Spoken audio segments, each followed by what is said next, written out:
Alright, we got one package this week. I can feel the opening right here. It's a small update week, but oh well, what can I do? But move on. So we've got these, then this arrived. I guess I'm going to put this on the bottom since that's already on the top. And then before this, quickly go through the non-anime stuff I got. Let's see. I thought Police Academy was a classic. It sounded like financially did okay, but it's been generally panned, and the sequels since. So I don't know what to make of this. I picked it up there, or whatever. Next up, I guess I kind of vaguely remember maybe seeing advertisements for this. I mostly picked it up because the cover just kind of caught my eye. The premise sounds like it'd be kind of hard to pull off well, and it looks like it's rated pretty meh, so it's whatever. Yeah, okay. The Hateful Eight, Quentin Tarantino film. I think it rates pretty well, so this is probably the only good non-anime thing I purchased. Because then I also got Rings, because I'm curious. I'll probably regret it. Jeez. Because, yeah, let's get into this. So first of all, we have the Funimation release of Free Season 1, which, of course, I have the Eastern Star Discotheque version of it. But, of course, this will probably be what I'll probably try to watch. First of all, you can see it's Region A, English dubbed. And the English dub is really because Funimation got Season 2, that was dubbed, and now Season 1 is dubbed. So I'm guessing the dubbing order is probably the opposite.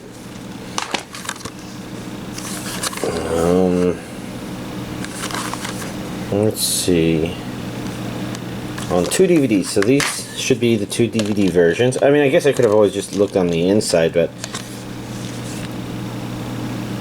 the case wasn't very descriptive, so I was curious. That says DVD, that says DVD.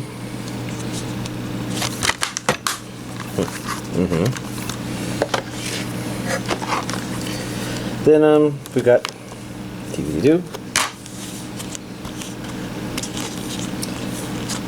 I guess part of the reason I'm curious about it is I used to swim a lot when I was younger. And you kind of notice when like anime that aren't about swimming just kind of get it all wrong for animation reasons or something like that. Let's see, next up we got Blu-ray DVDs of Momotaro Sacred Sailors. Lost in Lore restored to the world of anime. Who releases it? This is Funimation, yeah.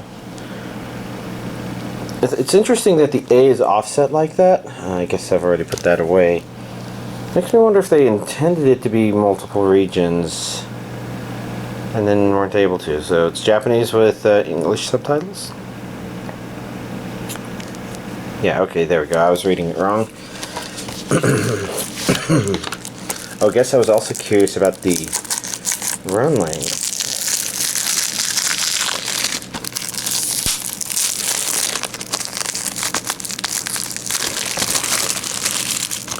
Because, you know, this being released on Blu-ray is kind of...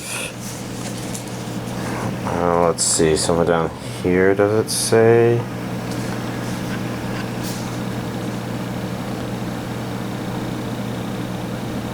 Okay, so this includes something called Spider and Tulip. I might actually already have these on DVD. I don't remember what was in that other thing. But, I don't know, maybe I just am missing it. I'm not seeing... Oh well, it doesn't really matter. Let's just take a peek on the inside.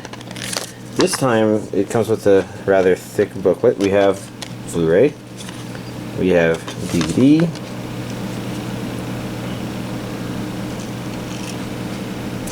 and that stuff. Because this is a more historical item than it is a new release, especially a new release. Look, Jiggling Boob Physics or something like that. Now, this one is a culturally relevant anime. I'll have to maybe look into it at some point. And last but not least, we've got a Kizumonogatari Part 2, Which, did somebody tell me there were 3 parts to this? 'Cause I think it was suggested to me that I wait for all 3 parts to come out. It's something I should probably take a look at, and I'm certainly okay with doing that.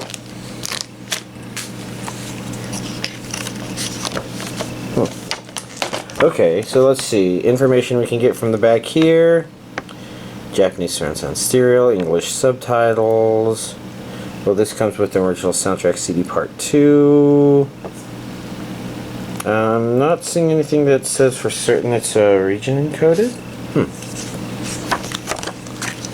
So I guess I'll take this and set it aside over here, and we'll just look at this very blue thing, which order of stuff. Let's begin top to bottom. First, we've got this art book thingy, which of course has Shinobu like that. Kizumonogatari, Nekketsu. Looks like a pretty standard collection of information. We've got some cards, some postcards, which has yeah. Notice they're not doing the proof of purchases anymore. Okay, I guess that's actually text right there.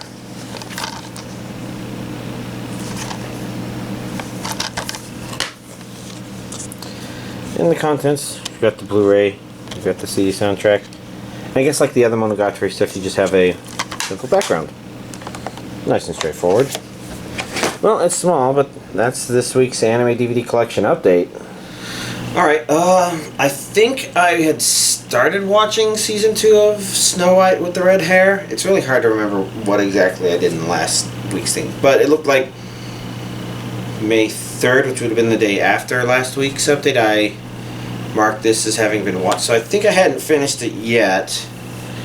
And I wouldn't say it has a very good, solid, conclusive ending to it, but it kind of didn't really have a story that would kind of definitively wrap things up per se, other than I think tricks that have been tried by other anime in the past. Otherwise, it probably ended more appropriately with a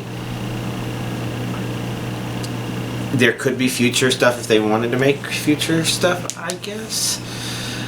Otherwise, yeah, Season 2, it felt like it wasn't as much about how interesting the main character is and what, kind of drew her harem in, but rather just a lot of more stuff happening to her, I guess.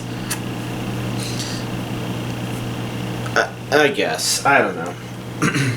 Next up, I decided to watch Grimgar, because I kind of had a feeling about it, and I really liked all of the watercolor art all over it. I think this is watercolor. It's at least watercolory stuff somewhere on the inside. If it's not watercolory, then what is it? I don't know. I'm trying not to think about it too much. And also because my friend who I was watching Scrapped Princess with, I think I mentioned this last week, that he was looking for fantasy slice of lifey stuff, and I actually think this is kind of the closest thing I've ever seen to that that's actually been decent. Because I've watched things which are your standard, oh, well, this is a guy, and for some reason all these girls just like him, and they don't really do anything, even the stuff that they do. It's not even cute girls doing cute things, it's just, I'm trying to even remember the name of some of those, but, harems can get kind of bland in that way, I guess. So, and then there's a question of whether or not those are exactly the kind of thing he was describing, whereas Grimgar, I think, is, because we kind of get the feeling that these guys aren't they aren't set up in this show to be kick-ass, so it's not very action-y, but at the same time, it's kind of more, not influential, but it kind of feels a little more real, just because the characters are way more normalish, down to earth, and so even though they're doing dungeon crawling, and I call it that but they're not really crawling through dungeons, they're mostly going out into woods and stuff and trying to find parties of goblins and stuff like that, or rather individual ones, you know, because, you know, they're not super fighters or anything like that, and, you know, they're trying to make a living by doing it. It's not about the action, it's kind of about trying to make a living and living in this world, almost, more like. So in that regard, it was actually very neat. Although I think as it got closer to the end, it was drifting closer to that action-y front, and I'm not sure if that maybe contradicts the feeling of where it started, or if it's just, I guess it's the natural behavior of a show like this to evolve into something slightly more action-y. It's not perfectly that. It was fine for what it was. Now, it is annoying that, like, half the characters are kind of selfish. They're not, like, horrible people, but it would have been annoying working with some of them. And they kind of grow a bit as the series goes. It's overall pretty good, I thought. So, I guess I was surprised. No, I could see why it would be rated around where it is. It's rated not something that everybody would like, but good enough. I don't know. Anyways, I finished up anime watching with Heavy Object, actually literally just a couple of minutes ago, because I had the time to do that today, and I left the last 2 episodes for myself. So, this is part 2 of the one series, the 2 core, is that the right word? Anyways, it starts off something that I'm like, oh yeah, it was in the middle of doing something when I ended last time, and I think how I described it last time, I vaguely get the impression that it was a mix of good, bad, that was all pretty much on the good side, I guess. Like,